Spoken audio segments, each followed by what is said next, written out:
Hello students, आज का हमारा टॉपिक है होलो शाफ्ट। ठीक है, क्या है इसमें, क्या करेंगे हम लोग ने ये देखना है भी होलो शाफ्ट यूज़ करें या कहीं पे आपने देखा है सॉलिड शाफ्ट यूज़ होती है और कहीं पे आपने देखा है होलो शाफ्ट यूज़ होती है। एक्चुअली ये चीज़ किस लिए होती है, इन पे टॉर्क लगे, कितनी मैक्सिमम स्ट्रेस आती है, इन सब के लिए। ठीक है, अब हम लोग क्या करते हैं, एक पहले क्या लेते हैं, एक सॉलिड शाफ्ट से इसको स्टार्ट करते हैं अपन। सॉलिड शाफ्ट किससे स्टार्ट करते हैं अपन? सॉलिड शाफ्ट से स्टार्ट करते हैं। सॉलिड शाफ्ट क्या है, ये मेरी मैंने क्रॉस सेक्शन ले रही हूं, ये इस क्रॉस सेक्शन के अंदर ये क्या आ गया मेरा डायामीटर। ठीक है जी, जी क्या है इसकी, जी है modulus of rigidity. Modulus of rigidity क्या चीज होती है जो किसको रिप्रेजेंट कर रही है? रिजिडिटी ये कर रही है इसकी प्रॉपर्टी को। किसकी प्रॉपर्टी को? स्ट्रेंथ। किसकी स्ट्रेंथ को? किसकी प्रॉपर्टी को। एक्चुअली ये किस पे डिपेंड करती है? मटेरियल की प्रॉपर्टी पे डिपेंड करती है। हमारे पास जो इक्वेशन आती है, पोलर इक्वेशन, जो टॉर्शनल इक्वेशन कहते हैं, वो आती है T/J सिग्मा ओवर R जी थीटा ओवर एल।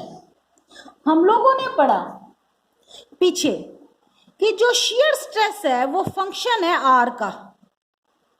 ठीक है, यानी कि ये सेंटर है मेरा, जो शियर स्ट्रेस है वो डिपेंड कर रही है मैग्नीट्यूड ऑफ आर्क पे। इस यहाँ आर्क कुछ है, ये रिंग बन के, आप ऐसे सोचो, ये रिंग बनी हुई है, यहाँ पे आर्क कुछ है, यहाँ कुछ है, यहाँ कुछ है। अब आप देखो तो मैक्सिमम स्ट्रेस कहाँ आएगी? मैक्सिमम स्ट्रेस आएगी जहां आर क्या होगा? मैक्सिमम होगा। तो मैं लिख सकती हूं तो मैक्स कहां आएगा? Where are is maximum. ठीक है जी, हम लोग किसी भी रेडियस पे हम लोग फाइंड आउट कर सकते हैं शियर स्ट्रेस को।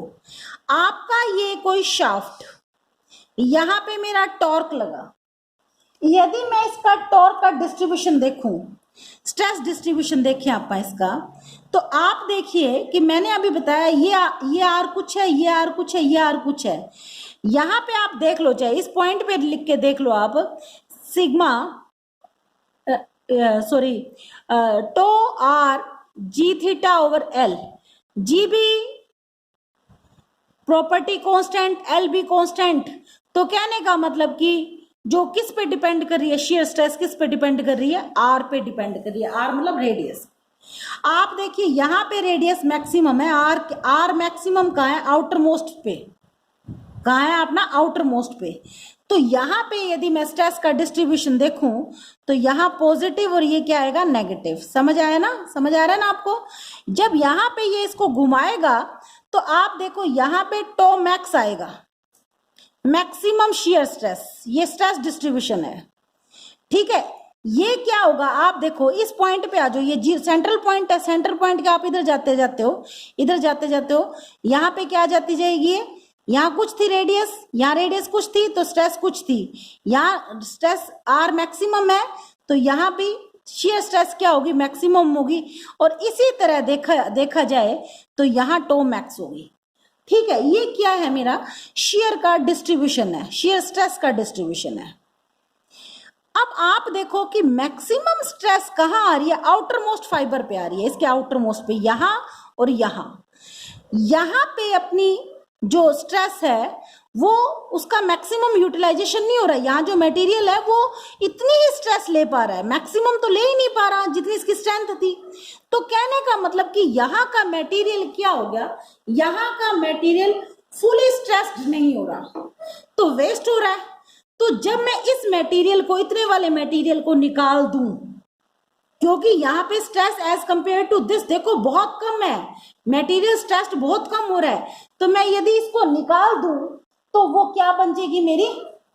वो क्या बन जाएगी मेरी? एक यहां से जब मटेरियल को रिमूव कर दिया, सॉलिड में से, बीच में से मटेरियल को रिमूव कर दिया, तो वो क्या बन गया? एक होलो सेक्शन बन गया। ठीक है, क्या बन गया? एक होलो सेक्शन बन गया। ठीक है, अब क्या करते हैं हम? For a material of shaft,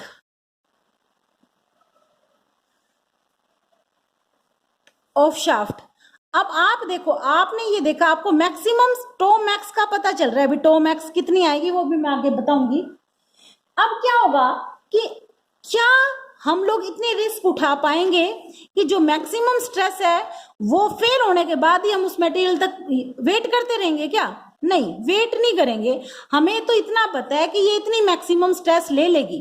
लेकिन कई बार क्या होता है, मैन्युफैक्चरिंग डिफेक्ट होते हैं या फिर नेचुरल भी होते हैं। कई बार मटेरियल को हम लोग बनाते वक्त कुछ टेम्परेचर वेरिएशन ऐसा हो जाता है कि हम लोग ये नहीं मानते, हम लोग ये मानते हैं कि ये इससे कम लेगी। यानी कि हम कहते हैं हमारा ये मटेरियल है, ये मटेरियल मान लो 2.8 न्यूटन पर एमएम स्क्वायर का स्ट्रेस ले रहा है, लेकिन मैं यूं कहती हूँ 2.8 नहीं है, 2.8 पे तो ये खत्म ही हो जानी है। मैं इसको ये मान के चलती हूँ ये 1.2 या इतना आया है। वो कैसे आया है? यानी कि परमिसिबल शियर स्ट्रेस। परमिसिबल का मतलब कि जो हम लोग अलाउ कर रहे हैं, इसके लिए हम ये कहते हैं इतने के बाद ये फेल हो जाएगा। वो कैसे आएगा? Tau max divided by factor of safety. Factor of safety का मतलब कि हम लोग ये मान के चलते हैं भी नहीं, इतना फैक्टर ऑफ सेफ्टी लगाते हैं। जैसे कि हम लोड के मामले में क्या लेते हैं, लोड में कोई भी स्ट्रक्चर है मेरा, कोई भी स्ट्रक्चर मान लो 100 किलो न्यूटन के लिए, कोई अपने को कहता है भी मुझे इतना डिजाइन करके दो कि मैं 100 किलो न्यूटन लोड को क्या कर लूं, सहन कर सकूं। यानी मेरी बिल्डिंग पे 100 किलो न्यूटन का लोड आता है तो बस इतना ही लोड आएगा। लेकिन जब आप डिजाइन करते हो तो 100 के लिए नहीं आएगा, वो कितने के लिए आएगा? उस पर फैक्टर ऑफ सेफ्टी 1.5 का लगाते हो। यानी आप ये कहते हो 150 किलो न्यूटन लोड आएगा भाई, ठीक है। यानी उस 150 के लिए आप उसको डिजाइन करते हो। इसी तरह कोई मटेरियल आप कहते हैं ये 5 किलो न्यूटन पे टूट जाएगा, और यार 5 पे तो टूटेगा ही टूटेगा। हम ये मान के चलेंगे 5 पे नहीं टूट रहा है, ये 3 पे ही टूट रहा है, ताकि जब 3 पे टूटे तो हम लोग सेफ्टी मेजर्स ले सकें उसके। तो इसको कहते हैं फैक्टर ऑफ सेफ्टी, ठीक है। तो हम अब आपका जो मटेरियल है वो मैक्सिमम कितनी स्ट्रेस ले रहा है, टो मैक्स।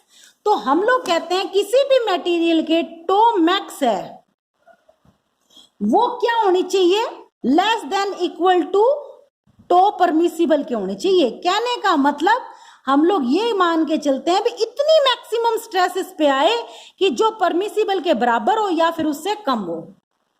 हम लोग कहते हैं इतनी स्ट्रेस आने के बाद वो फेल हो जाएगा। मान लो ये वैल्यू आती है आपकी, परमिसिबल आपकी 1.2 है, हम कहते हैं बस इस पे इतनी ही आनी चाहिए। कोई बात नहीं, 1.2 है तो 1.3 भी ले सकता है, वैसे लेने को तो 2.8 भी ले सकता है ये, लेकिन हम लोग ये मान के चलते हैं नहीं भी फैक्टर ऑफ सेफ्टी, ठीक है जी। समझ आ रहा है ना आपको? जिस ठीक है। और सिग्मा जो टो मैक्स है वो सॉलिड शाफ्ट के लिए क्या होगा, फॉर सॉलिड शाफ्ट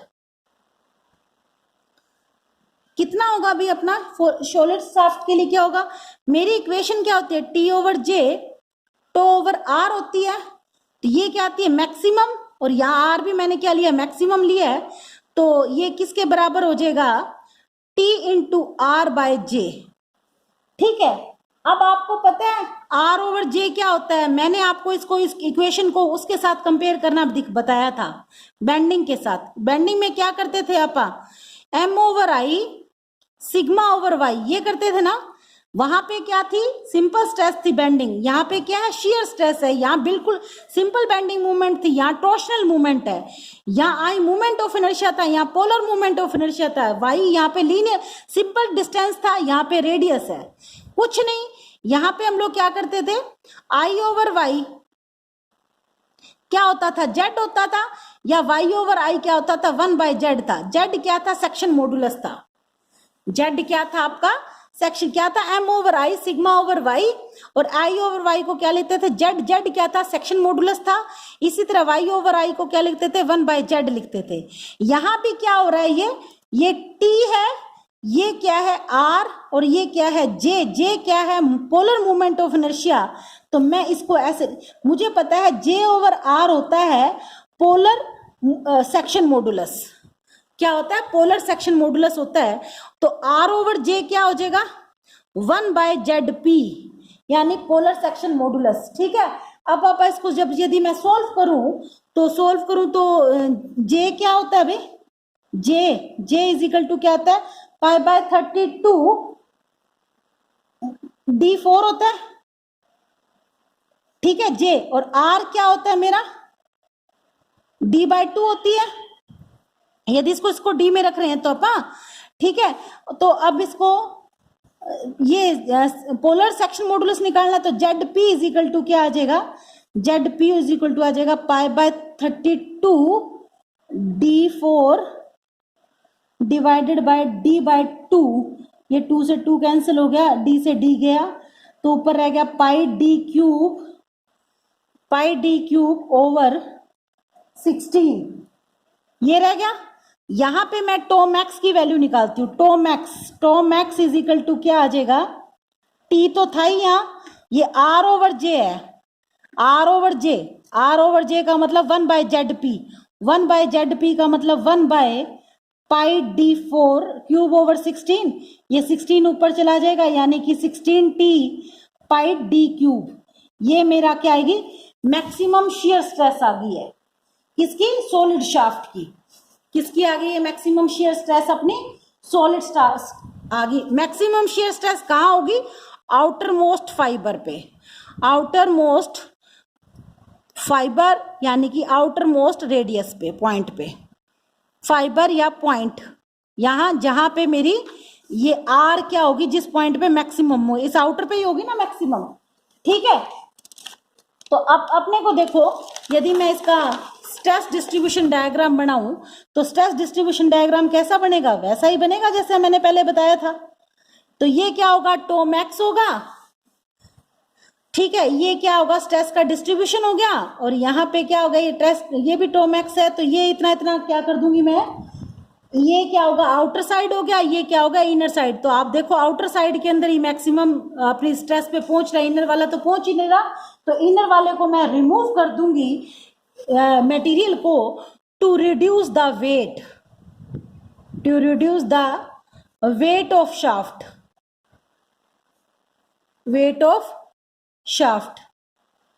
ठीक है जी, ठीक है। फिर क्या बन जाएगी, अपनी होलो शाफ्ट बन जाएगी, ठीक है। अब क्या होगा, the strength of hollow shaft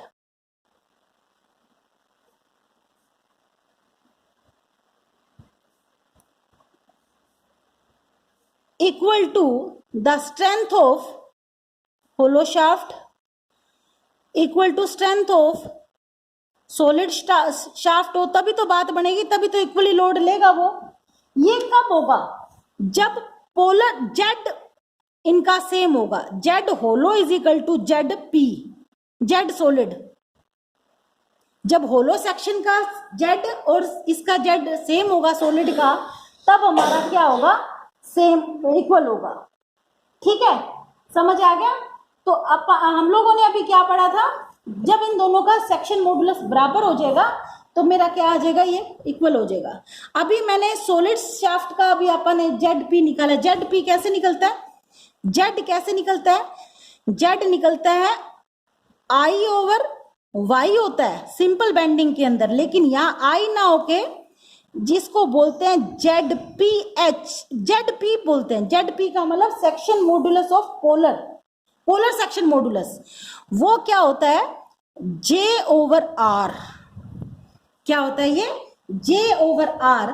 तो जे क्या है मेरा, जे है मेरा पोलर मूवमेंट ऑफ इनर्शिया, तो पोलर मूवमेंट ऑफ इनर्शिया क्या था, पाई डी की 4 डिवाइडेड बाय 32, और आर क्या था, d/2 था, तो ये कैंसिल आउट हो गया, तो ये रह गया मेरा Z P is equal to रह गया पाई डी क्यूब ओवर 16, क्या रह गया, पाई डी क्यूब ओवर 16, क्लियर हुआ।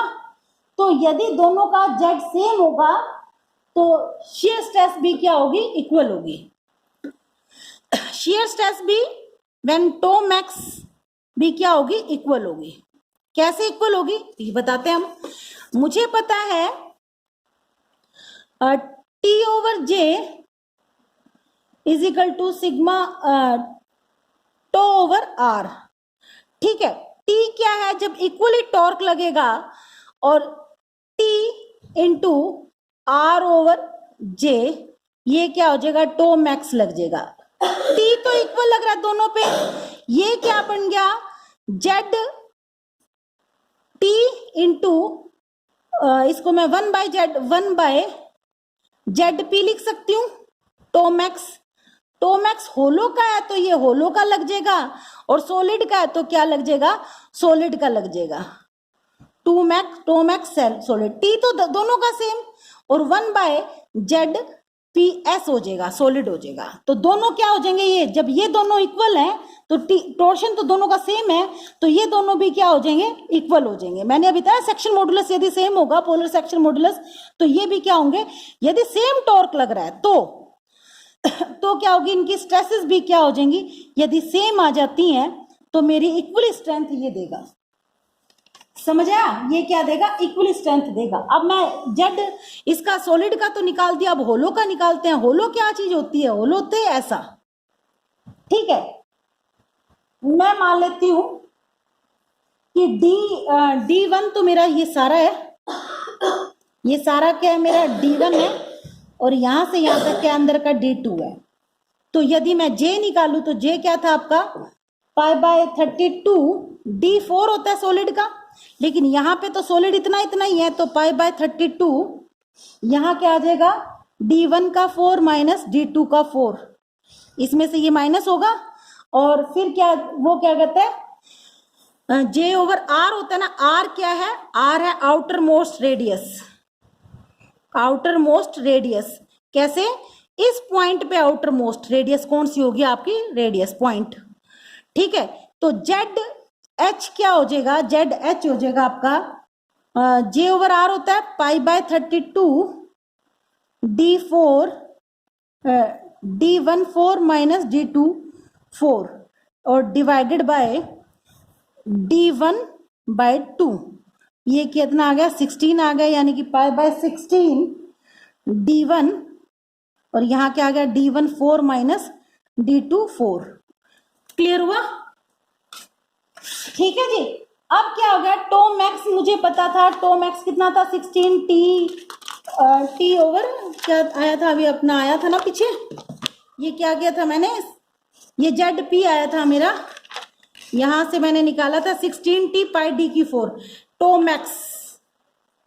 टोमैक्स इज इक्वल टू आया था, पीछे करके देखा था हमने, टोमैक्स इज इक्वल टू 16T/πD³ नहीं था क्या, चेक कर लेते हैं, अभी πD³ था, ठीक है। ये सॉलिड के लिए था, यदि मैं होलो के लिए देखूं टोमैक्स, तो 16T/, यहां क्या आ जाएगा, D1³ माइनस D2³।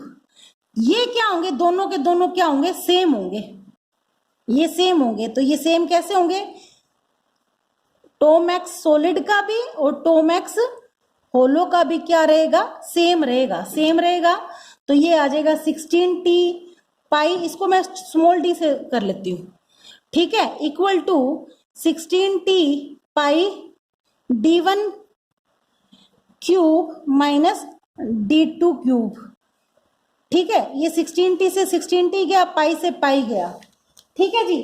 तो यहाँ पे जो रिलेशन बन जाता है, वो रिलेशन कितना बन जाता है, इनके बीच के सबके क्या आ जाएंगे, ये रिलेशन, ये अपना वो आ गया, दोनों को इक्वेट करके, और ये क्या आ गया, टोमैक्स किसका आ गया, सॉलिड का आ गया। और मुझे पता है यदि ये दोनों इक्वल होंगे तो इनकी क्या हो जाएंगी, स्ट्रेंथ भी सेम होगी, और यदि मेरा जेड होलो और जेड सॉलिड भी सेम होगा तो भी मेरी क्या होगी, स्ट्रेंथ इक्वल होगी, और हमारा D1 D2 और D के बीच का रिलेशन है वो क्या कर देगा, इन सबको फाइंड आउट कर देगा, ठीक है जी। अब वेट भी यदि देखा जाए तो वेट कितना सेव करेंगे वो मैं नेक्स्ट वीडियो में आपको बताऊंगी, ठीक है। Thank you.